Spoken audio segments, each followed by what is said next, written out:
Hey everybody, welcome back to Tavern Talks. I am your wonderful host this evening and Tavern Keeper, and tonight once again we come back with a new guest. Tonight we have Distals Place, a estranged possum that apparently has a human form at this point. But I guess that's one way to put it. Yeah. right? Yeah, I'm not really sure exactly if it's human is the normal or possum is the normal or bear maybe. I've seen I could be many things ideas, right now. many things. Anyway, Distal's Place is here tonight, and we're going to find out some things about what they're doing in the background and all the fun things that they've got coming up, as well as who knows? Because that's the wonderful thing about the tavern is that one conversation could stem many more in the very quick future. Of course, for those that are just tuning in, you know that you are allowed to ask any questions within the chat room, and I can deny them, but very very seldomly do I. So you can ask them to What if I myself, allow it? and if you allow it, it's one thing. So before we start, of course, just give us an idea of who you are, what you're doing in the space, and then we'll start our show. Oh man, I was prepared for everything but the introduction question. Hey everybody, I'm Distal, known for Distal's Place. I am a at first I was a live streamer. That's where everything started. I've been a live streamer for about 10 years, I think, is where we're sitting at right Wow. now on Twitch. Recently into the TTRPG space. I won't ruin any questions you have for me. We'll just lightly touch on that. But yeah, I have ventured off into many other things. Wasn't expecting the path that I'm on now, but here I am. It's fun. I have a community of a lot of amazing people who it's not just about me, it's about everyone there. So it's always fun to support everybody. I see a lot of them also hanging out in the chat. So thanks everybody for coming out and doing their support stuff too, Definitely. because that's what we're known for, as just coming out as a force and being there and being a voice of the community. And I get to help kind of lead this crazy bunch, and this is kind of what I've been doing, and it's a great time. And that's just the quick overall me. And Awesome. I'm chaotic. That should be the other thing too. I better put that out now, will I you? mean, aren't we all? Like, truthfully. True. Uh, truthfully. All right. So, like I said, if you're coming in the first time, make sure that if you have any questions for either of us, make sure you're tossing those in the chat room. Otherwise, I'm going to ask the first three questions that I ask every guest that I bring on this show. The first one, of course, is when and how did you get started in the TTRPG space? Not the content creator and the whole business side of things, but actually, like, as a child or as a young adult, when did you get into it and how? I'm gonna ruin that because it was as a content creator. Wow. Yes. So I've always wanted to play D&D. I was Okay. interested in it. I remember kind of watching it. Like I watched some high school kids play it. I used to work as like a at a boys and girls club, as like a counselor, and I used to watch some of the kids play, and I thought this was really cool, but I never knew what they were really doing. But I was always really Mm, interested in it, and you see it like glorified on TV and stuff, but they're never showing like what the game kind of is for everybody. I always thought it was really rules heavy. I would never be able to learn this thing. I'm already really bad at just regular board games and trying to remember rules. But my fiance and all her friends, we're all gamers, and we've played all sorts of like MMOs and things like that. But they had a little side group that was playing D&D of some of them, and every week they were applying, and I would listen in, and it was fun just to listen to them play. And I was like, you know what, I kind of want to learn. So I got taken in. Cyanide, who's hanging out in the chat, is the DM for that game. awesome. Helped me get things set up, taught me how to do the sheet. I got to ask a million dumb questions that every first time D&D player asked, which they're not really dumb. They're just when you look at them now, you go, man, that was dumb to ask. But at the time, it was the real questions They that scare were, you from right? wanting to play. Got involved. I sat through a session and just listened, and I was like, okay, this doesn't sound hard, and this sounds up my alley. And for our groups, we do a lot of heavy RP, so it's really fun. It was like, cool, this is a lot of, I can get into this. Second game, I brought a character and introduced them into the story, and I'm like, why are we not sharing this whole, like, everybody's talent? Why are we not putting this on the stream? We already do things as groups together. We like to be chaotic together and play games chaotically. Why are we not doing D&D? And I built everything, and I always love to show the progression of what our stream went through all the overlays, as I just learned how to broadcast D&D. Oh yeah, But it went straight off up. like wildfire. I did not expect everyone to buy in, and I didn't expect us to start getting the audience that we got, who was really devoted to just how we play and just how we keep it real and have fun and just have real moments and laugh about it. And then of course do our other gaming and stuff together. But it's just a bunch of friends playing D&D, and people love to watch it. And that started the catalyst of everything else that I was not expecting in my life to start to snowball and happen.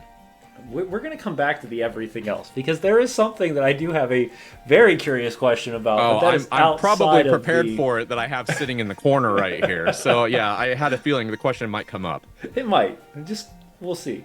And when was this? So when did this start? When 2 did years this- ago. Two I think years two, ago. 3 years. 3 years. I don't know Wow. where we're. I think we're on 3 years now. I think we're going on 3 years in the TTRPG space as content creators. The stream being a lot more heavily focused on TTRPG content started there. So that was about where that happened, and then me also, of course, getting into the conventions and stuff like that too. But that was the stepping stone of me being like, oh my gosh, there's an entire world around this that I don't even know about. I thought it was just people hanging out in basements playing with action figures basically and killing dragons. I'm excited. I've been playing. So to kind of give you the. So you're on this side of the puzzle. I'm on this side of the puzzle. So I've been Give playing me since the lowest 2000 number edition you're on. I've been playing since 2000 and I think so. And I've said this probably multiple times differently. Between 2002 and 2004, I've been playing, and mine was introduced through college, and which I was a high schooler at the time, but the college near us, they did this huge thing, and I've talked about it a lot, and I don't want to continue to just repeat myself on this thing, but it seems to be that I'm getting two sets of people on the show. Either people that are similar to myself who have been playing for years and years and years, or people who are just picking this thing up just a couple years ago. And it's interesting to see because both sets still have a very commonality of wanting to play in a highly roleplay based TTRPG, and they want to build a community, which is excellent. I mean, in my opinion, I think that's the greatest part about it. But yeah, so I'm guessing then, because you've only been in this space for 3 years, when did you transition from player to game master?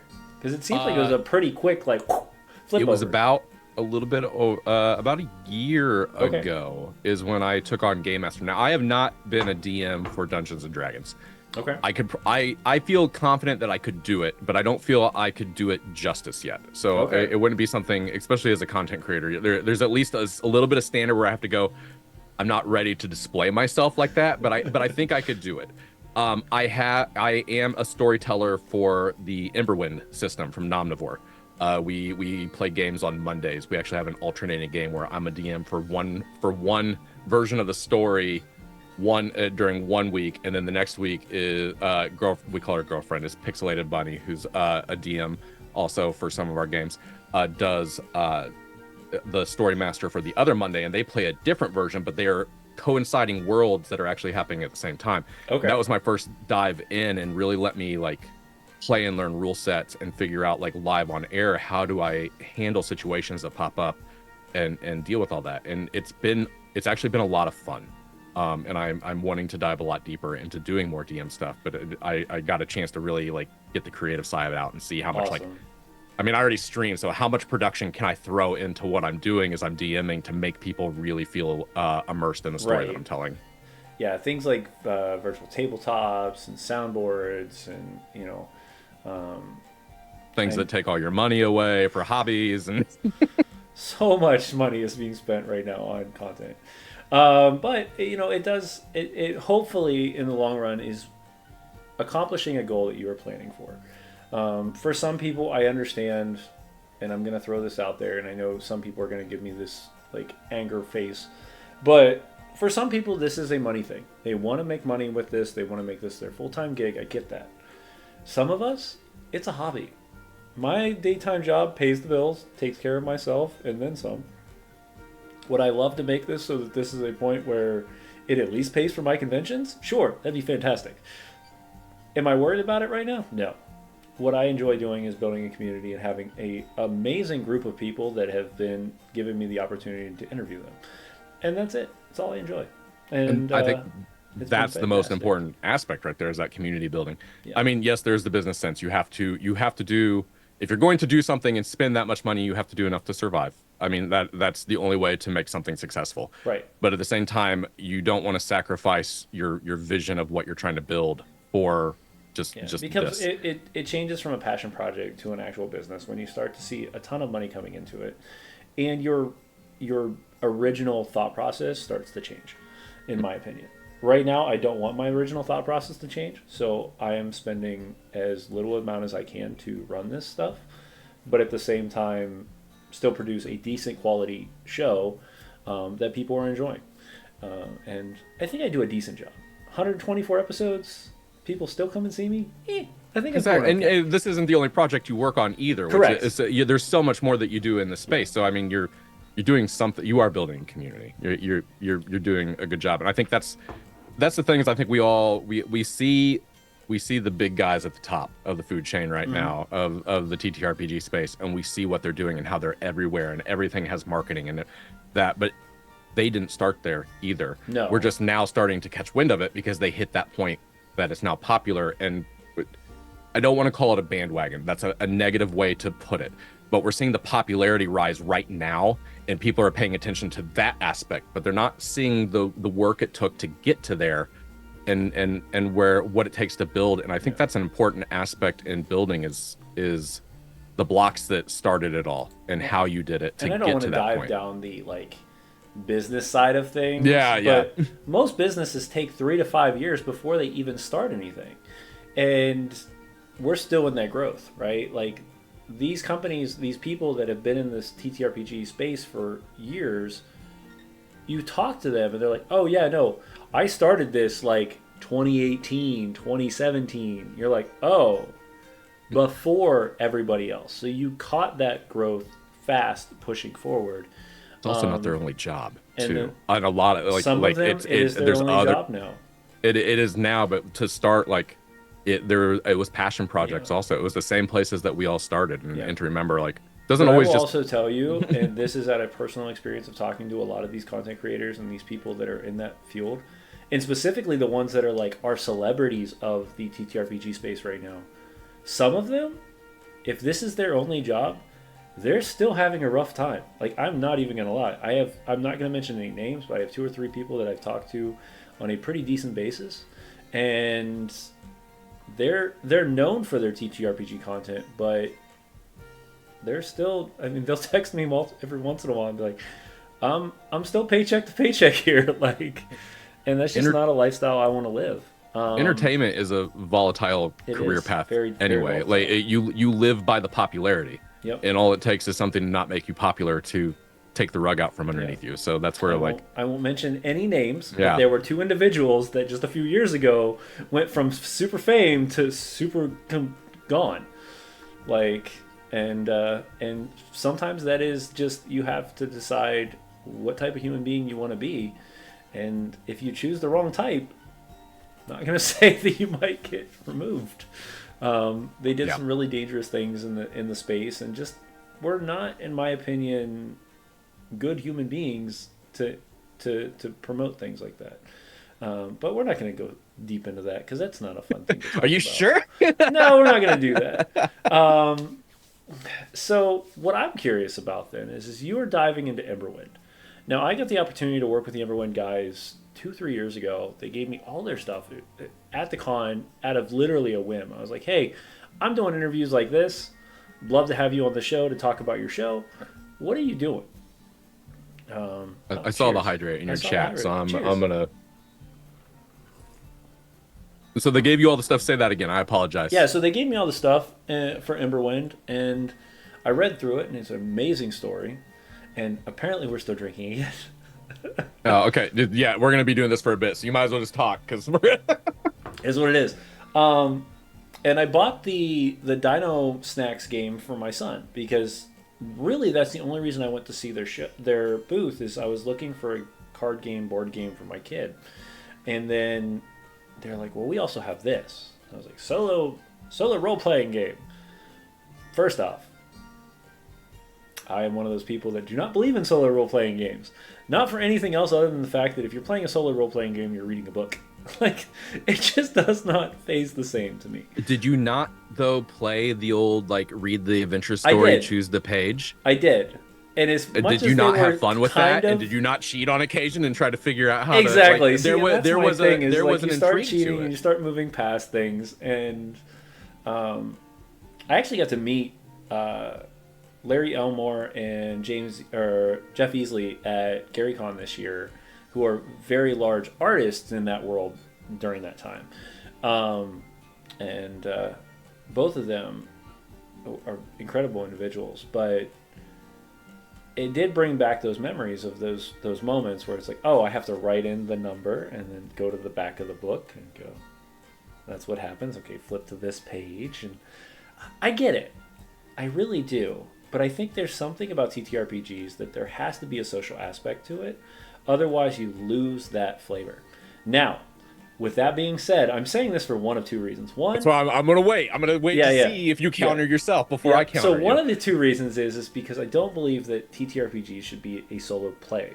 But I do believe that Emberwind has an amazing system that I have now watched on your show that shows you how to play it in a way that you can run as a game master and still tell an amazing story. And that I think really was a good thing to see. So Now let me play devil's advocate to you. sure, go for it. How do you get people involved who don't know how to be social, who don't have the friend networks, who are not in a situation where they feel they can play with others? We can take neurodivergency and things like that into effect too. People are all different social levels, and they don't feel that safe space coming out and feeling that vulnerable yet. How do you get them involved to a space that is made to only be looked at as we have to stay social and we have to do this together when they're not ready? So I And think that is what I need from businesses like Emberwind is that middle ground. How do I get at least one? How do I? Because let me I mean, I know let me sell many you. people. Can I sell you? Can I sell you? Yeah, go for it. Your snack attack that you bought is a Yeah, starting game that gets kids involved into TTRPGs. correct. Dungeons and Dinos is their first step Yep. into learning about the TTRPG world. If you learn the backstory of the Dungeons and Dinos, it's basically kids who found their parents' D&D books but don't understand quite how it works, so they're just making up D&D and learning to play out there. So it's still a card game, but it introduces you to like role playing. Emberwind is now the jump up, but it's built to be inclusive, that you can play it by yourself if you're not ready. You can play it with friends if you want. If you don't have a DM or no one's comfortable DMing, the book can guide you with your group of friends, Right. and you can play it like the page book. Or if you have a DM, the DM can walk you through and not tell you the secrets of the book, not prep you on that stuff, and can also manipulate the story to how they feel, or write the story too. The mobs that are inside of it are generated in a way that it's by the roll of the dice, but the roll of the dice also affects where they're at on the board and the things they can do. They start to I forget, there is a beautiful it's not AI, but it's like generative AI situation where they will naturally manipulate their movement and their battle tactics based on where they're at and what you are all doing on the board at the time. There's rule sets that will do it. Though it sounds like it's rules heavy, it's rules light, fantasy heavy, Oh yeah. but it's made for both sides to make sure everybody is included at any point. But yeah, I totally do agree with you too. It is fun to be able to get everyone at the table and include everybody. But this allows you to take whatever step you need to let everyone feel comfortable at their paces, and allows you to manipulate the game to include everyone at different levels too. So it's a great stepping stone to let you build a game that works for the people that you need, and build the space that is appropriate for the players that you have at the table, whether it's one, whether it's six, however you need. And that is what I feel Nomnivore has done excellent with their ability to be inclusive, and to look at neurodivergency in gaming, and making sure things are friendly for those who are dyslexic. Like they're trying to make sure everyone gets a chance at the table without overdoing it, right. but bringing you at least stepping stones closer than just being like, you get this or you can't play. Right. I do agree that. I think for me personally, it's more of it reduces the idea of it being a game when it's a one player thing. I, Um, but and I can see that. but I And love the it idea though that Nomnivore has the ability for it to be played as a two player game. Like you might not have the comfortability to be playing with a ton of people, but even neurodivergent people have that person that they are pulled towards. And I know very many of them that, they might not have a ton of friends, but they have those ones that they hold on to very tightly. And I, I'm going to say this in a very non-understanding point, but growing up in the 80s, 90s, none of this made sense. We didn't know what neurodivergence was. We didn't understand what that is. But that was me. I didn't have a ton of friends. I had a very close knit group of friends that we did everything together, and I didn't keep that large circle. It We was were the weird very kids. That's why they're the What's content that? creators now. We were the weird kids, but that's Right, why we we're the were. content creators now. We learned how to Um, focus it. yeah, and I tell people all the time, like I'm not even like the theater nerd. Like I am a cybersecurity, IT based, zeros and ones, military brat or military nerd, and I was like, I just need another way to use the other side of my brain because I always loved to write stories. I've been writing stories since I was like 6, 8 years old. Um, One of my characters has been around since then, which still to me to this day just blows my mind that I still remember that character. Um, but it speaks to something within the TTRPG community because it's like, and then after I did my tour over in uh, the UAE for my deployment, I remember more from my game that I played with the 11 players than I do of my actual deployment being shot at. Like, I was like, meh, this is what I remember, right? Like, and I still talk to these guys to this day. And that was 5, 6 years ago. It's something I would get into as I get a thrill from letting my chaotic friends help choose my adventure. So Nerfberg, I'm going to kind of speak to that one because I think that's interesting because I know you've done this as well. It doesn't mean you can't add that chaotic friendship setup to it. It's just giving you the opportunity to be able to do both, which I think is really cool. Yeah. But like I said, I think when it becomes a game, it has to have some social aspect. Otherwise, it's no more than a book or a video game nowadays, which I still hate the fact that most of my video games I have to play online. I will agree with that Like, too. come on over to the house. Let's grab 2 controllers and let's co-op this shit. Like that's I was my gonna say that's my gaming. once multiplayer became way more like popular, like to be able to pull your friends, especially anywhere in the world, became a big thing. I was the kid who used to take a TV and set it out on the porch, and just hoping that my friends Oh, driving around on the block would come over and play like wrestling or something with me. So I like because I wanted to find that friend. I did anything I could to yeah, get that friend. So I don't disagree at all that yeah. gaming is a social aspect. It's just nice that they've thought about how can we help people who haven't figured out how Yeah. to get to that point, that Or they're adding one extra transition to them to move them towards that point. exactly. And that is the point, is to help you learn to work together I and to really need to write my yeah. book. So I'm writing. I'm working with a couple. I'm working with a couple writers right now for something called the Guardians of Slumberland, which is the idea that the stuffies, which is the animals that sit on the top of the bed at night, they go underneath the bed to protect the children from all of the dangers underneath the bed. Um, and I've been Good working on it concept. for about a year now, and it was just building out the map of like what is actually under the bed. All the little fears that children have, and it's only 3 stats because we wanted it super simple, so that a 8-year-old could pick it up, a 7-year-old could pick it up, and we've already experimented with my kid who's 9 on the idea that if I give you a D10 and a D6 and I say, okay, your D10 is what you're going to roll for any ability that you want to do, and your D6 is what you're going to do if you need to attack, and that's it, let's tell a story. And he runs with it. And we did this with 3 kids with 3 parents kind of sitting in the background either playing or running the story. I'm not a kid's storyteller at all. And yet I was sitting there playing with my son, and it was such a fun time to watch his mind twist and see the gears turning. And it definitely made me think about that opportunity that you were talking about with like the Dino Snacks and Dungeons and Dinos, and then now Emberwind having the ability to do it by yourself or with a one player. So if you could, what I want to see personally is I want to see an Emberwind version of Dungeons and Dinos that I can play with my kid without having to be the DM. That would be cool. I don't know what I'm allowed to say. All I can say is keep an eye on Gen Con. That's all I'm going to say right now. And if you're not looking at their stuff, keep an eye, because there is now something coming very, very soon. Like, damn it. I'm watching what I'm saying, because at any point, everyone might just tag Derek in the Discord and tell him to get in here, at least into the chat.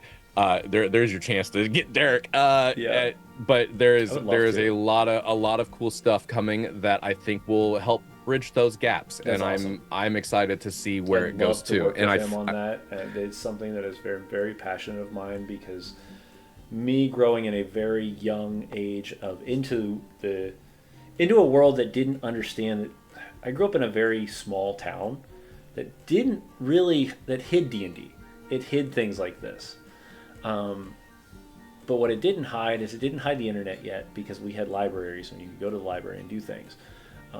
And I found collaborative writing groups that were very similar, but it just didn't have rules to it. So it was just, hey, I'm going to write this paragraph, and then the next person's going to build onto it. The next person. Were you like on Gaia? Is that where you were hanging out? I actually hung out in Neopets. Oh, I had a Neopet too. My Neopet is probably long gone. I'm sorry wherever you have gone. I loved you very much. You were a blue dog with a lightning tail. You kind of looked like Pikachu in a way, but you're all right. Very long gone at this point. And I did the same thing. I built a Neopet, and I think mine was fire-based, and I thought it was cool looking. But then I ran into guilds in Neopets, and there was these just storytelling. Flying Pepsi truck. Gaia Online was a crazy place. It was a wild place. Thanks, Eric, for stopping in. But I don't know. It's just, to me, I would love to find a way, and I'm hoping Nomnivore has figured it out, of how to stem children into finding this. And I found a couple other options as well. I don't know if you've ever heard of Wormlings. That one sounds cool as hell. I just have not had the time to read it. I have heard of it, and I'm it's one of those things I've heard it in passing, and I cannot retain it at all. But I have heard of it, and I heard positive things on it too. So it's cool, and the reason I like Wormlings is because it allows the parent and the child to play together, but in very different roles. So very similar to, if you've ever watched. What's that show that just came out where it's built on the Golden Compass, and I can't think of what the show is called right now. I know which one you're talking about. But the daemons and then the people, well, they built this same similarity where you as the child are playing a character, and then your parent is playing their familiar. So all you can do is kind of help them along, like the person on their shoulder type thing, but you don't get the ability to fully interfere with what their choices are. And I thought that was really neat, because, and then I find out, of course, that the people that wrote this were teachers and educators, and I was like, oh, that makes sense. But it does bring those moments of, it would be really cool to see more and more where his dark material, yep. That's the one. Great series. But yeah. So we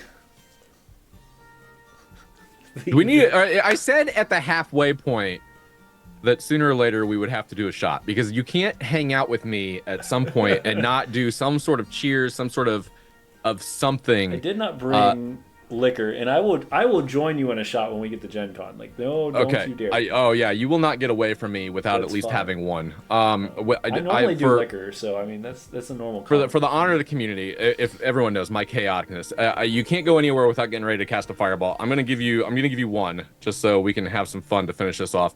I would play the music, but we're not gonna get you muted for DNCAs or anything. Are you You all going to can just cast Fireball as a guest? everyone can hum the classic Pitbull song along and just know that we're doing it in honor of Yeah, Mr. 305, cheers. Mr. Worldwide. But thank you. Cheers. I always got to chase it. And I always gotta chase. I can't do Ah, cinnamon, so I don't do Fireball. it's like the Ever. only thing that I like. Like it's just Nope. the Fireball. I love it. Just give me Fireball anything. I'm good. No, man. I'm a liquor or I'm a whiskey person. Like I can do whiskey all night long. Things are gonna get real hot here in a second too. It's gonna be fun. It's gonna be like spicy ones, but the wrong type. And of course, I get here just as he's taking a shot. Of course, Gage. So, the guest of the night. What That's why is we had to do up this. with the possum? Okay, so let me tell you the story. The first D&D character that I created. I don't even know how to start this. Let's just start a little bit God. before. I have to start a little bit before. And just for everybody, because I always have the hydrate bell. We just gotta ring it. I have to preface the entire story with another story Go for to it. get there. This is gonna be the rest of the show. I used to own a beautiful 1988 Nova Classic mobile home. It was beautiful. I lived in a trailer park. I'm proud of it. I loved it. It was my original streaming headquarters of everything. It is Distals Place. It's the original. Okay. And it was falling apart a little bit near the end of its life. And part of the AC, the HVAC system had kind of like, if you know anything about trailers, it runs underneath everything, under the skirting and all that. Well, part of it had fallen down and was exposed to like the openness, I guess, of the world. Right. And because of that, I didn't know it was that exposed. But I had the vents and stuff off in the house just because it was getting better airflow if I just took off everything out of the way. Well, I'm sitting there in the middle of a stream playing. I don't remember what I'm playing, but I'm playing games live on a stream, and I hear this rustling. Oh, And I no. look down, and there is the biggest, fattest possum ever in my vent staring straight up at my toes. And of course, I lose it and start yelling, and it takes off, and then I don't know where it went. The dogs start freaking out. Everyone's losing it on stream because of this. It was the trailer possum. I took a webcam and put it down in the vent, and we tried to hunt for it. I had a remote webcam, so we put it down there and we went possum hunting. So we were like turning it, and it had infrared. We were trying to see if we could find it again. We never found it again, but it always lives on now as this long-running joke of the trailer possum, and has stayed in the community forever. And because of that, we have all the memes around possums, and that started the whole possum culture in our community. Was this just one event that happened on stream that I don't even have a clip of that I can find. Don't even have I wish I had a clip because it was the most chaotic night ever. From there, it's always kind of stuck around, but I decided from my first D&D character, I had to figure out a way to make it a possum. So we made it tabaxi, but we homebrewed it a little bit and just gave it possum flavoring of, we don't know why we're a possum, we think we're a tabaxi, and it has a whole backstory. And if you've watched our Sunday campaigns for our adventures in Cormyr, you kind of learn the backstory. We've gone through it. But I have a possum. I have a possum rogue that goes under tabaxi rule sets. And I went in 2023 to the Convergence with Quincy's Tavern at Evermore Park.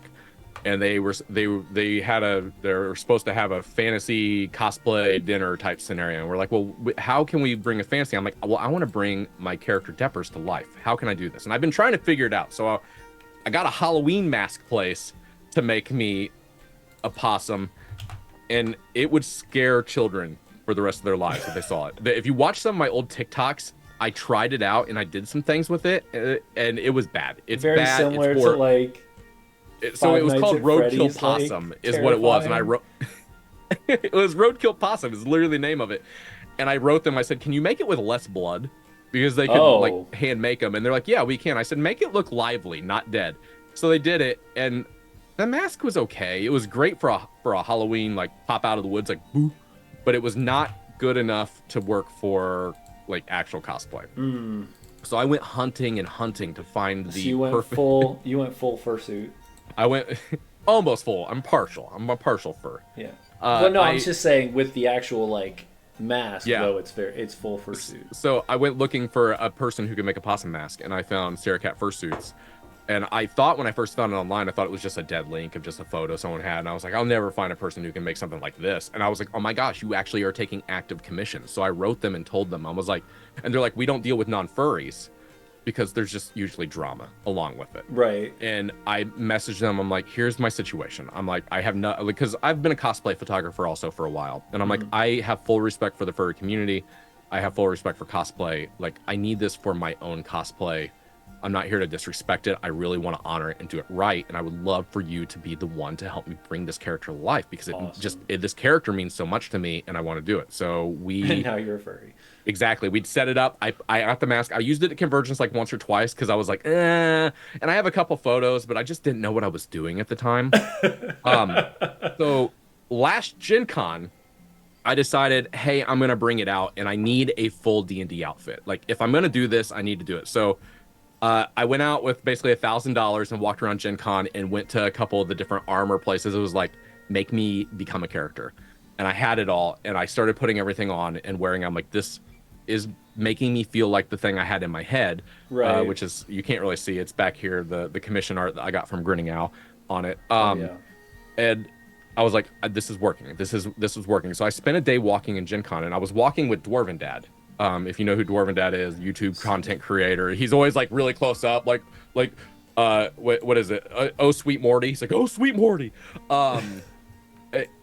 So he's walking and it's just nonstop photos. Like people will not stop asking me for photos nonstop. And I'm just like, oh my gosh. And he's like, why are you not making content out of this? Why are you not making this your short form content? And I didn't want to go down that path, but I was like, you know, you're right. So I tried to figure out how to do it. And that's where I created the whole DM versus the rogue or DM versus the player aspect of just memeing it nonstop. And I thought I'm going to bring it out and see if I can mix my furry D&D with the TTRPG community. And it worked. It took off. I put the first episode was just me showing off the mask from Convergence and it blew up and I wasn't expecting it. The furries were like, you're one of us, just deal with it. And our community was like, you're a furry, just deal with it also.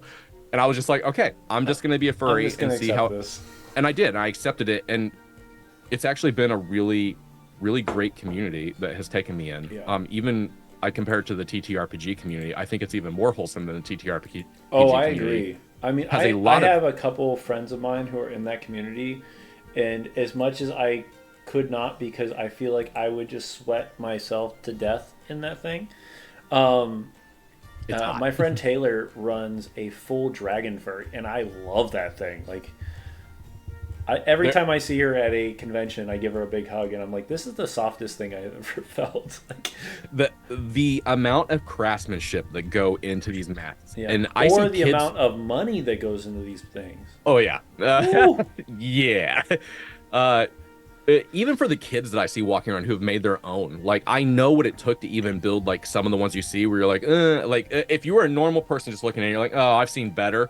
Like knowing what they had to put into it, it's full respect for me. I look at and I'm always You've I tried? always tell everyone Like, I can't cut a straight line with scissors half the time.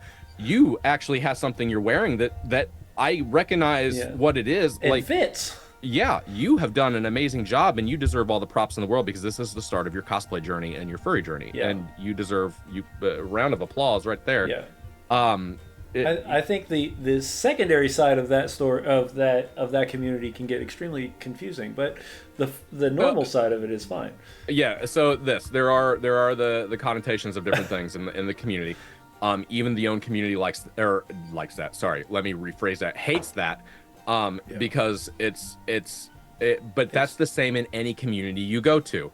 I'm not even going to go down that path because I got fireball. I mean, we could go bad. But even in the TTRPG community, we have situations where we're like, these types of things live everywhere, and we can't let that be what dictates what the community is. Correct. And there are times and places for certain parts of it too, and they actually do a really good job at respecting those types too, because there are things that you're like, but they try to make it as family friendly as possible. But the TTRPG community once again also has its plus 18 moments too. Oh yeah, that are okay. Every convention has that. I hate to be the person for Cyan. One thing I have pushed with this show is that we don't dive into anything that's highly toxic. And I understand where you're probably wanting to go with this, and I do want to let you know that I understand where you're coming from.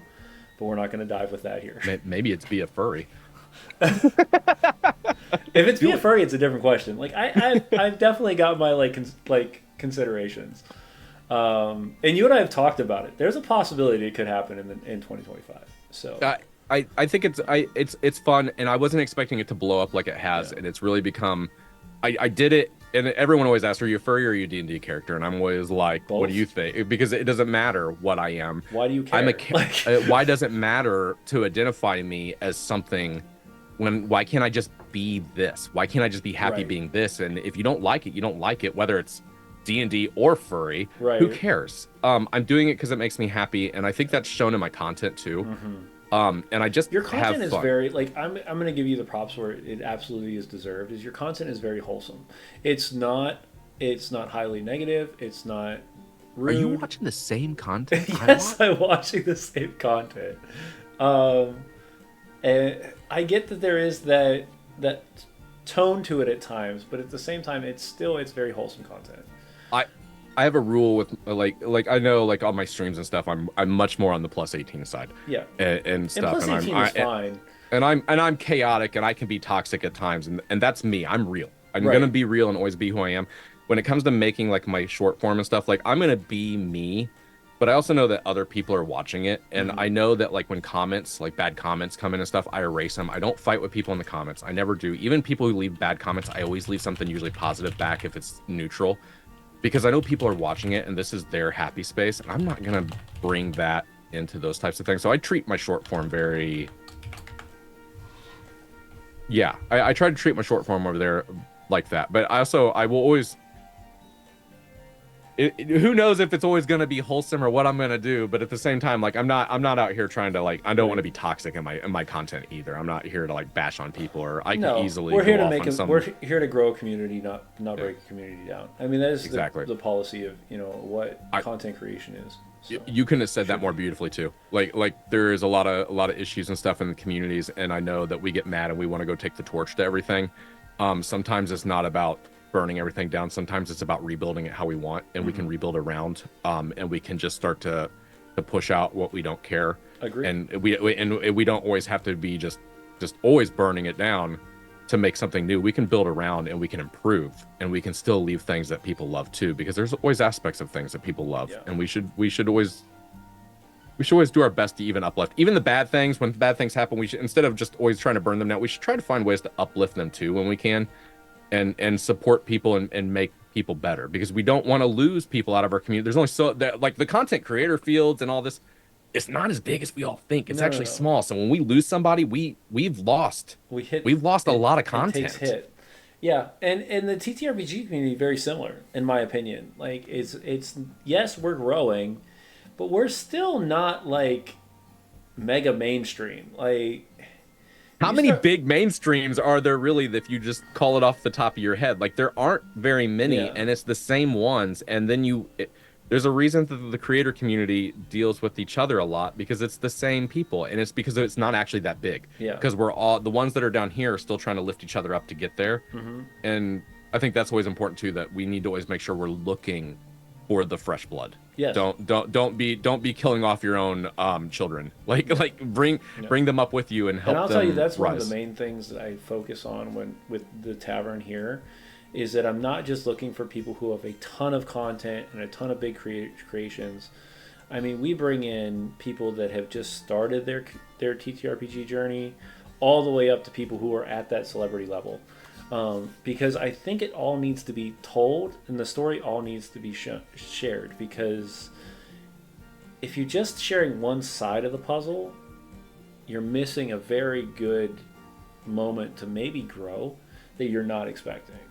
I've had people in here that have just started their TTRPG journey. We're talking like, yeah, they got some growth, but they've been maybe doing this for 3 months, and then all of a sudden they give this nugget out of, oh, this is awesome, like this is a great idea, and then, I mean, you just missed that.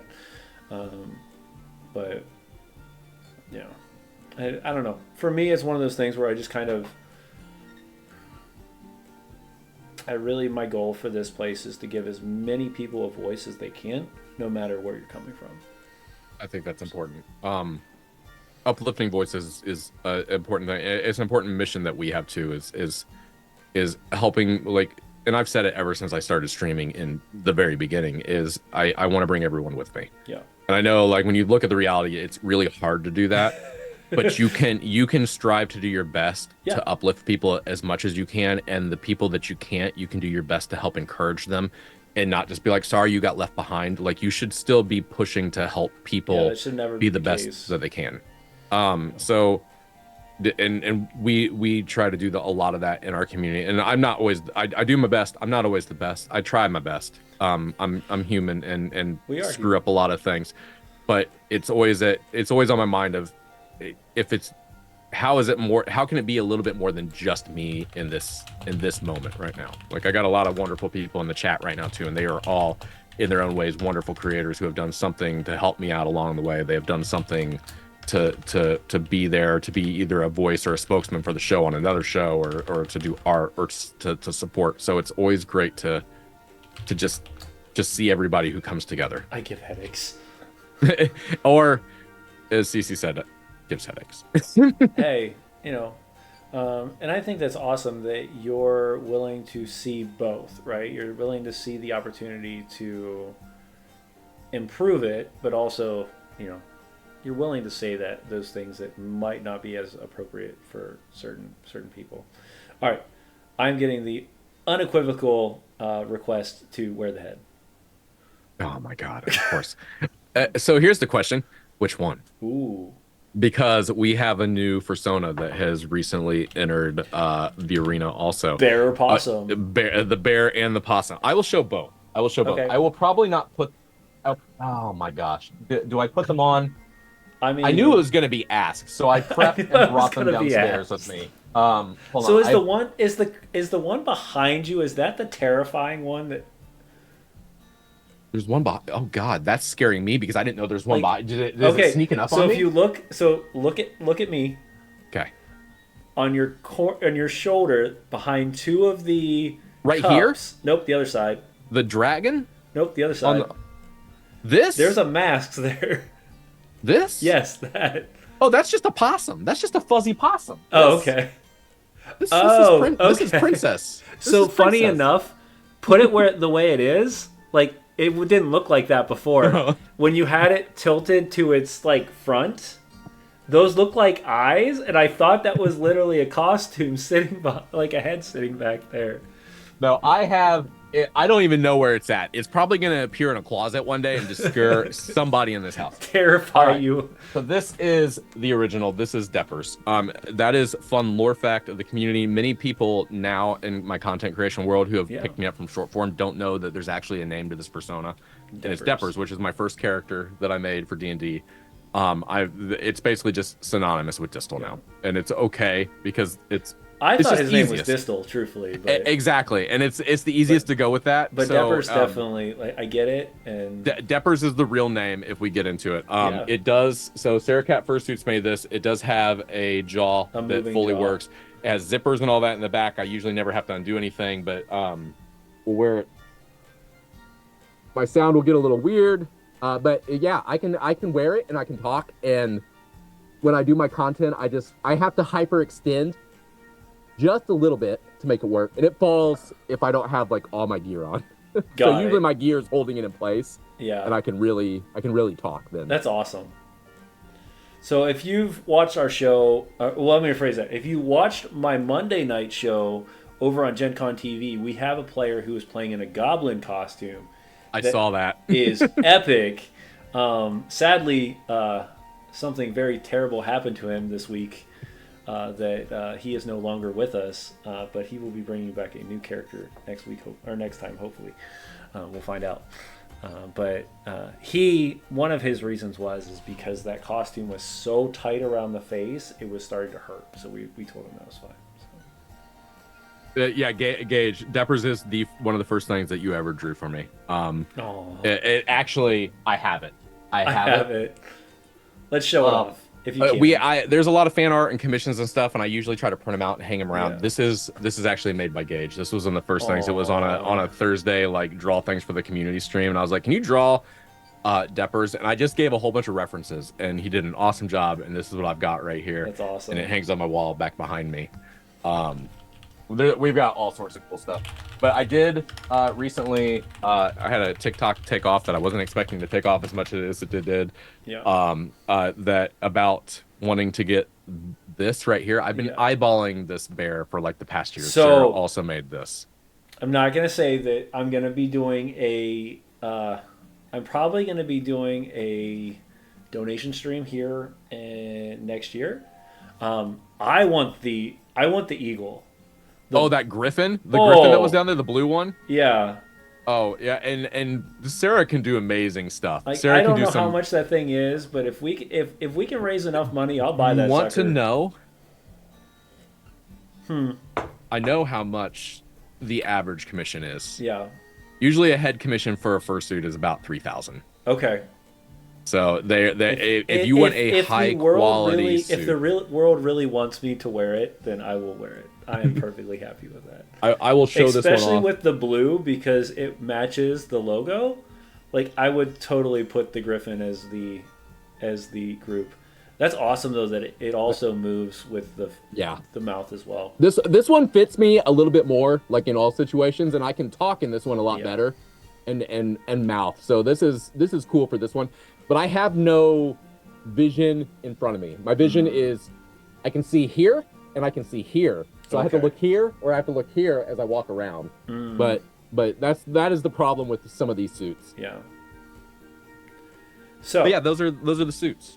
With the group that we have in here tonight, and you'll have to keep an eye out for the socials when I drop this. But I've been talking with Distal about this since about a week ago.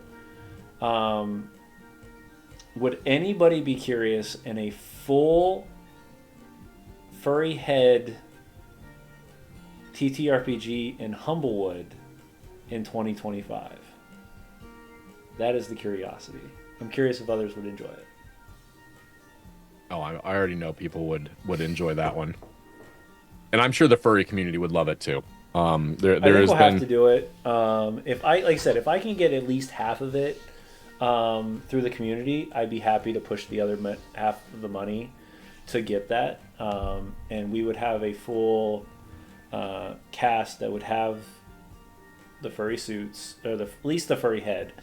I don't think I would put people in full furry suits for 3 hours. It's going to get hot. It's going to get real hot. And I probably, as much as I want to live stream it, I'd probably pre-record it, partially because there's going to be a lot of times where people are going to raise their hand and go, I got to take this sucker off. I'm dying over here. So, but I really think it'd be a cool opportunity and be something different that people have never seen before. It'd be a lot of fun. But we would have to get the ones, of course, that actually had the mouse moving, because otherwise it's going to just be... It's going to be hard, though, because a lot of the suits aren't built like that. They don't have the articulate jaws. So it's you've kind of got to see what you got. And there are some people who do...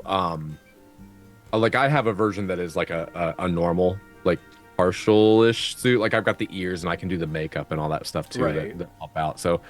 it just kind of depends where you got to meet people on that one, but the cartoony style has been usually the more popular one, and they don't usually have an articulate jaw to them. Yeah, so we'll have to see. We'll have to see what other people think about it, but definitely look forward to that in 2025, because I think I'm gonna pick up Humblewood and build a story around our 6 or our 4. I think I'm going to do 4 players for that, because that's the more people, the harder it is to find that are going to be wearing suits like that. So, and it'd be a cool collaboration between us and Distal's Place, because it would be an awesome opportunity. It's been amazing to see how many TTRPGers there are in the furry community too. I've gotten a lot of requests, like I should be doing D&D panels and stuff. I've had people ask me if I'd be willing to do them, and I was like, I never thought about that. Like it's weird, and I should have known from looking at the comments, like the amount of blended comments I get, and how it kind of hit that niche in there, that there is that. And a lot of people are like, well, furries, D&D, no. And it's like, and a lot of them come out, they're like, you play Dragonborn? Do you play anything that's not a human race? Right. You're right there. You're getting closer. Yeah. Yeah, we're closing in on our hour. At this point, this is where I like to ask, and this is where the show will extend past this. Do you have any questions as a chat room of either for myself or for Distal of how you want to any questions you have specifically? So, I don't know if you want to ask most of this group that question because hey, there's probably like a million questions they shouldn't ask in here. I'm happy to lead this on for another half hour. I'm perfectly okay. I've still got a little bit left. I'll give another cheers since we're at the top of the hour. All If right, you want, we'll get things going. Do you want to do another one? We can do another one. Well, I'll give you one freebie. Again, let me pour. So this is for everybody. This is your one chance to ask me questions that you probably shouldn't ask because this is not the time I should do it. Yeah. So here you go. This is your freebie. Can't be a tavern without some fireball in there. Oh. Well, that's a nice way to start the questions. Pixelated Bunny says, how many nipples does a tabaxi have? So that is actually a question we've been asking for a long time because I don't know. I tried to get Jeremy Crawford to answer that question and I can't get an answer. Interesting. I wish I would have known that question a year ago because I met Jeremy at PAX Unplugged. How many do you think? Because if we go by the theory of like what Elder Scrolls has done with the Khajiit, yeah. There's at least 2 visible if you look at film models of them. Right. Because you're not seeing anything else. Same goes with like Dragonborns and stuff too. Like, are you hiding nipple? Like, I don't know. Yeah. But I mean, have you looked at Baldur's Gate 3 with the tabaxi? I haven't. Do they have a tabaxi in Baldur's Gate 3 now? I think so. Hold on. I think is that a mod though? Let me look. And if it's a mod, was it made by Reddit? Because I went to Reddit to try to figure out this answer, and I have never seen so many nipples on a cat before. I don't think I was in the right Reddit when I was looking at this. Yeah, we went down a weird path trying to figure out this answer at one point. No tabaxi are a playable race in Baldur's Gate 3 by default, but it can be added as a mod. The Fantastical Multiverse mod adds nearly 40 playable races from Dungeons & Dragons, including the tabaxi. You can be a fish. I know that one. You can be a fish. What is that? Lukatha? The access to the cat junk slider. It's Baldur's Gate 3, yes. Yeah. I have a furry hair in my mouth. Sorry. Hold on. Okay, got it. That is a problem with wearing the mask. It's all people need to have access to is cat junk sliders. But no, that is the age-old question. We are still trying to find somebody to officially answer this. We have no idea. We're gonna have to go to Wizards, I think, get them to give us an answer. I will not have any access to anybody from the Wizards community until at least PAX Unplugged. So okay, we're finding the answer. I feel like you should just have an entire interview set up around this question. Like, I will go with you as the possum and ask it too. Like, how many nipples does a tabaxi have? How many? Just stand next, just hovering next to me. I will. Like, answer. I know the answer. I'm looking down. I heard it's going to be in the 2044 THP. I'm sure that's probably not the case, but, it could be. Who knows? Let's see. Just because I'm curious now, how many nipples does I looked it up. I looked it up. Trust me, we did an entire show on this once. Along with how should different animals wear pants. The Reddit community is exploded on this question. Like, holy goodness. This is a good question. I feel sooner or later someone has to officially answer it. Yeah. Why do tabaxi females only have 2 breasts? And that was a thing that got brought up also is like we always got our lovely lady lumps, but we only have 2. Like, why can't there be 6? Like are there just 2 and there's multiple nipples like down below? Like, we don't know. We don't know until someone tells us what the sage answer is. So I will say, though, interesting enough, one thing that has been presented is that tabaxi have a litter of 2 to 4 cubs. So they still produce the same way that a normal feline would. Did you know there's an actual we're gonna get into the plus 18 section of the night. What time is it? It's 10 o'clock, but kids should be in bed. There is like an edition that someone has created for D&D that is like the relationship side of, I call it the 50 Shades of D&D, Yeah. that talks all about like the different races and who can breed with who and who is submissible and all that fun stuff. And it goes deep into that section actually, like how many kids can they Yeah. have, how many litters can they have, what do you roll? And it was wild. I was like, oh my, I like this book. Can I read this? See, personally, and this is just a personal preference. Is like it's never anything that comes up in my games, which is strange because you would think somebody would bring it up, but I've never had something like this an anatomical like requirement brought I'm up. staring at my chat right now. I'm just staring It's at it. all you. It's all you. In Guys. total judgment. I am staring at all of you because I know. Anatomical realism in a fantasy game. You ever rolled for size? How far can I take this? I don't know. I mean, I guess I should have clarified the question. It's technically a plus 18 conversation. Have you ever rolled for extra skin? Y'all figure out what that means. We know what it means. And we all know what it But means. yeah, this is what happens when you get me two Your fireballs games in. are I not full apologize. of degenerates. Welcome to the chaos that is Distal's place.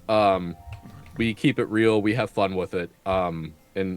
And if you don't like it, you can change the Twitch stream because there's plenty of other games you can watch. But if you want just a couple stupid questions thrown out on occasion, we'll do it as professionally unprofessional as possible. We're degens, not monsters. I agree with that and respect it. I will say on the secondary question, though, I believe the answer would be yes. Mimics probably do poop. I just don't know what they poop. How do they poop? So the thing with mimics is mimics technically are this amorphic creature that can consume another object in order to become it. So in their actual form, they look very humanoid, which is very weird. They look very similar to like a doppelganger. So they might have the same Do they just make a poop shoot? I mean, it's Do possible. they just do they? The question would be is if they change into a poop shoot, do they poop? Do they- I mean, let's go. We want to go deep. well, in that this. just blew my mind. Like- I'm just trying to think. I'm thinking of the South Park episode of the reverse eating, and Yeah. but what if it went in and then came back out? What if it was like owls and it was just a pellet? I mean, Like they're it's just possible. like Did maybe you that's know what that, happened. So here's a weird question: did you know that penguins, when they poop, it can come out of their system at over 30 miles an hour? Have you seen the people who were having a wedding and they had a penguin at their wedding and it decided to come out at 30 miles per hour on the bride's dress? I didn't. That's a great video. If you haven't seen that, you haven't been around the internet, but I have. I And I've have. seen it and I was like, oh, don't have a penguin at your wedding. No, so I was in San Antonio, and for many, many years, I never thought that I would do any of the like over top of the things. But I was in San Antonio for work, and it was 110 degrees outside, and I went, ugh. And I walked in the penguin area, and I saw 3 people in full-blown like Arctic suits wearing stuff, and I was like, how do I do that? Because it's 110 degrees outside, and I don't know what I'm doing. I don't know what to do. So I walked back all the way back to the beginning of the park, and I went to the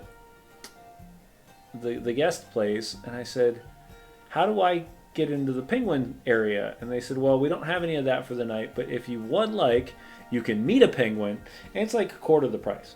Sure, why not? Let me do the penguin thing. So they take me into this small room inside the penguin habitat area, and all of a sudden this penguin just kind of waddles out. And I'm like, wait, what? Like, full blown, able to pet the penguin, hang out with the penguin. The guy literally looks at me and he goes, the only thing I would suggest you not to do is stand behind the penguin. And I asked him why. And of course, when I said that, he explained to me the fact that penguins poop at 30 miles an hour and potentially get shot. I was like, oh, makes sense. But yeah, that was my penguin story. That was very, very strange, but it was really Did you neat. see it happen? What's that?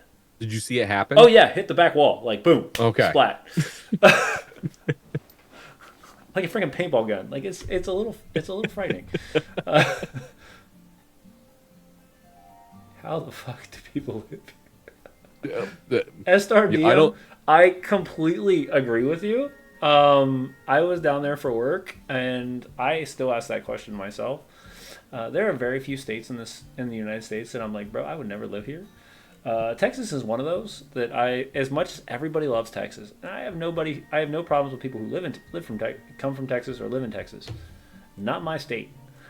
The roads are crap, and I can't stand the heat. Like it just does not work for me. But yeah, shots fired. All right, I got a question for you. Sure, go for it. Excited for Gen Con? Ooh. Can I? You can answer it however you want. Okay, cool. Yes and no. Yes, I'm excited because this year I got the opportunity through the company that I work with, GUI Cube, to be in a non-game room area to run a full campaign for 3 days. That was exciting because I don't have to deal with 1,000 people. I get the same 6 people for 3 days. That's awesome. The fact that there's over 98,000 people scheduled right now is not exciting in any way, shape, or form.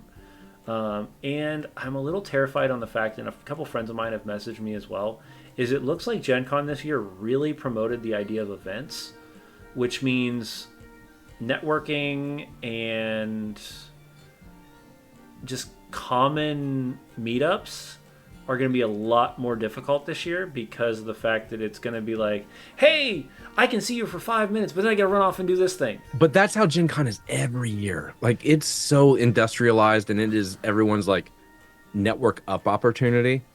And I've spent the last like couple Gen Cons trying to network down. Like this is my chance to go. This is where I get to say my thank yous to a lot of communities that have helped support us, because it's the one chance this is kind of the one hub that a lot of them go to. And I spend almost the entire Gen Con finding all those communities that have stopped in and said hi at some point, have rated in, and just given the actual like in-person thanks Yeah. that they deserve, because I don't feel like I get to do that Yeah. digitally enough. And that's the nice part about that. Like, and I know everyone's up bumping, and like I don't usually set up meetings or anything for my meetings are usually at PAX is where I set my stuff up, but I spend Gen Con kind of doing the social thing. Yeah, and I think trying next to year is going to connect. be that for me. Now that could change, of course, because now that I am a actual live AP for Gen Con TV, that could change where we might actually have a show next year. But I don't know I'm going to take as much of a push to do required things as I do every year. I've been running 20 hours of games for Gen Con for the last 3.5 years. Were you 3 years. What's that? like, how are you alive? Like that's a lot of work at a con. It's It really is. It's 4 hours every day at least, and then usually time before and after the con to help the company set up and tear down. And then the first year I was there, I ran 46 hours of 48 hours of gaming because half of our team cut out because they got hit with COVID. And though I will say it was the best Gen Con I've ever experienced because it was so small and it was so comfortable to be able to move around and not feel like everybody is just kind of this catacomb, like, cocoon It gets stuffy in there really quick. Very stuffy, very quick. And Try this year putting on a furry head and not being able to see anything at the same time. And this year, with us moving with our entire community of GUI Cube running to the stadium, it's going to be a different feel completely. So I don't know how it's going to look. I was gonna say, going I've to the never stadium, been that's to a whole. the stadium. The stadium is cool. 3 years. I didn't even know the stadium existed until last year. Like, So I was gonna say the stadium is new, in a new edition. It's weird how they're starting to kind of include it into things, and that's a whole backside thing. But like, I've been to panels over in the stadium. It's cool how they kind of have a vendor set up also walking down through there. interesting. They have like a couple vendor booths. I think they're a little bit more on the more affordable side if I remember correctly, but they're still Gen Con. And Yeah. we know how Gen Con goes. Gen Con becomes this, but at the same time, Gen Con, you wouldn't expect anything less from the largest TTRPG event in, like, 98,000 people. yeah, You gotta yeah, price your you booths have accordingly. your Like, one chance to be survivable. But it's the stadium is cool, and I would love to see what they're going to keep utilizing it for, especially all the different there's so many spots in Indy yeah, that are pedestrian friendly and close. I'm interested to see how much Gen Con starts to like consume the city for its events yeah. And I and don't to know do how well more. they're gonna be allowed to do that. Truthfully, I know they have done it. They've done it to Gen Con, the convention center, the stadium, and like the main two hotels that are real close. They kind of have consumed that so far. I think once they start breaking out of that, though, they're gonna have to figure out how that's gonna work because there I are a mean, lot of things. Gainbridge is right across the Yeah, street of from Georgetown, or from Georgia Street. true. Like, I mean, that is a walk. I mean, and I know they're redoing all of Georgia Street right now. That's why Block Party's been moved. But like, once Georgia Street is fully up and running as like an actual pedestrian area, like, you almost have a walkway to put people through Gen Con from the convention through something that is yours into Gainbridge, or whatever its name might be, because I feel like it changes about every year. Which for everybody, it's the basketball Yeah, arena. But like, but it that's a opens up a huge, whole nother place. yeah, that's a whole other place, and it's really nice in there too. Like, I really like, you could do some really cool things in there. So I'll be interested. Like, in our city buys into Gen Con, I think, a lot, and understands the appreciation for Gen Con. So, and Yeah, Indy is a I don't see it. I know there was talks a couple years ago of them moving from Indianapolis. I don't see it happening. There's too much of a buy-in through not just the convention center, but the surrounding area, and everybody in the. it, If you've been to Gen Con yet, or if you haven't, even when you're not in the actual convention, everything is doing some sort of sale or buy-in or change or focused for Gen Con, food or beverage. It's absolutely incredible. yeah. I I've been to a lot of cons across the United States, and I have Same. not seen something that buys into a convention as much as Gen Con and the surrounding companies and local things, especially like the breweries and stuff for Yeah. Block Party and stuff, really buy in and make it an actual experience, which is, I think, the cool part about Gen Con. Well, there's And that's nothing where that big either. it, Truthfully, like yeah, and they do a really good job because India is it's not a big city, but it's a good sized city, and it's very pedestrian friendly, which I think really helps out that you can find anything you want if you're in those like the main con locations. But even if you can't get one of those main con locations, there's enough small communities that are close by that you're never out of the loop. And I always say this, even with where we live, we're about 30 minutes away, but everything's about 30 minutes away, and it's an Uber drive, and Ubers don't cost much from in our area to until get Gen back. Con. Until Gen Con, true. Until you're in the hot zone, and then yeah, everything's spiked. But getting into Gen Con and finding Yes. stuff, or even local taxis, or I'd say there's other resources out. There's a lot of really cheap Airbnbs Yeah. outside the city. You can make Gen Con extremely affordable and still get into the action because the city isn't that big, and it caters well for anyone who's And I coming. will say, and this is the only time I'm going to say this, and this is when we're going to close down tonight, is there is a lot of stuff going on in Indianapolis due to a circumstance that has happened at Gen Con, which we will not talk about, but has opened the opportunity for other businesses and other locations to offer similar experiences without being within the convention center themselves. I'm going to follow up with a positive thing on that. Go for it. Even with the circumstances and everything surrounding Gen Con, I feel that those opportunities were there for those businesses, whether that happened or not, because Correct. I think people are starting to look at that. Like, even I'm looking at that, of how I can get people out. And like, we're doing our own social events. We always do social events outside Gen Con because Gen Con, the hours close sooner or later. You got to get, like, the convention center is open 24/7 because of the walkways and stuff. But you have to take people somewhere that there's action, and action, there's a lot of cool hotspots that people don't know about. So it's great to get people off site. But we're doing some stuff at Gen Con too. Because of those same situations, we're not advertising as hard on it. because we know we don't want to, we're not getting involved in that. We don't want to, but we know everyone is there for their own reasons, and we want to be able to at least say hi to people who are there. Hmm. No judgment, all safe zones. So we're doing a thing out at Block Party on Friday from 1 p.m. to 3 p.m. for anybody who wants to come out and just have a drink and say hi.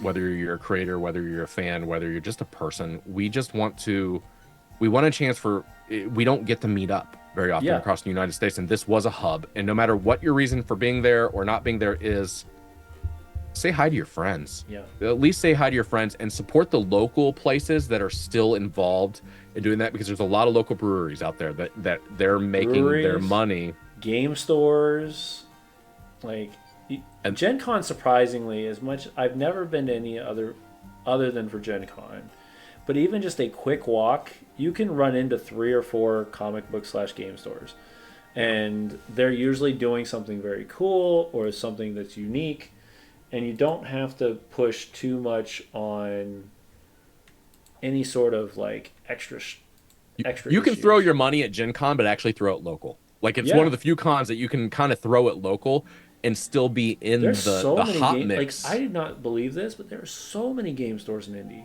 Yeah, we have a lot of cool stuff if you Yeah. know where to look.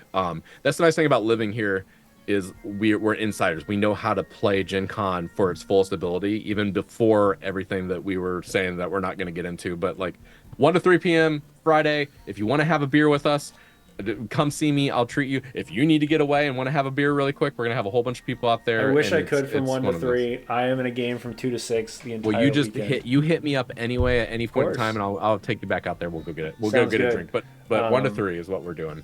After 6 o'clock on Thursday or Friday night, I will be looking for a speakeasy to go hang out at because I just We're think going they're to Elf cool. Song, the Elf Song Tavern. I will be at It- Elf Song actually. So we're gonna be there. We're gonna be there with Yeah. a huge mass of our own community, Awesome.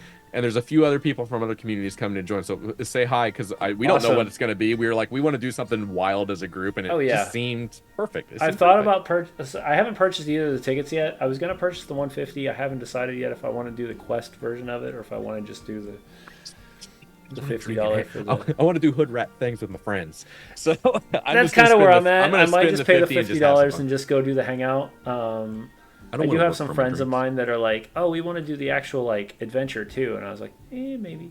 So, thank you, Pixelated Bunny, for coming. And, hopefully, I do see you at the Nomnivore booth. And I'm glad that I'm personally very glad that as a woman you were able that Gen Con protected your rights, because I do believe that there's a lot of flack going on against Gen Con this year. And I personally know Peter, and he is the most genuine person I have ever met in this world. And I will never say a single bad thing about the man because there's nothing to say bad about the man. And he has done not just a lot for Gen Con, but a lot for the TTRPG community over the years. For those that are going and are able to enjoy themselves, please continue to do so. This is that lifting people up. Yeah. We can sit here and burn torches and stuff, but we Right. don't have much left after we do that.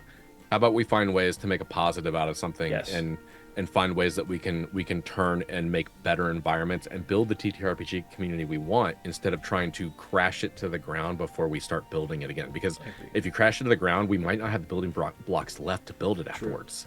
So we got to be very careful on how we approach, and only burn when it's the last resort. And right now we're not at the last resort. We're not. Like, we really aren't. And there's a lot of people that are supporting Gen Con and the people that are behind it because they're good people. Like, things might have been said and things might have been changed or looked at differently, but they're good people and they need to be looked at as that as well. Before I get into my feels, because I've been drinking tonight. Yeah, we could go wild on We this. can and I go don't wild want on to, this because point. I'm not I gonna think do we that I don't want to, because, and I don't want to bash situations too. So Don't leave your support magic cards what you want to unattended. support. Absolutely. Support who you want to support. Absolutely. 100%. I hope to see you at Gen Con. I'll be walking around. Probably Saturday, I'll be in my Tavern Keeper costume. So I'll look like a Tavern Keeper walking around with the beer mug in my hand. I'll be the possum. Feel free to fill it as I walk by. And I'll be drinking whatever is put into it. Hopefully it doesn't kill me. Anyway. I feel like you've just set yourself up for That's failure. fine.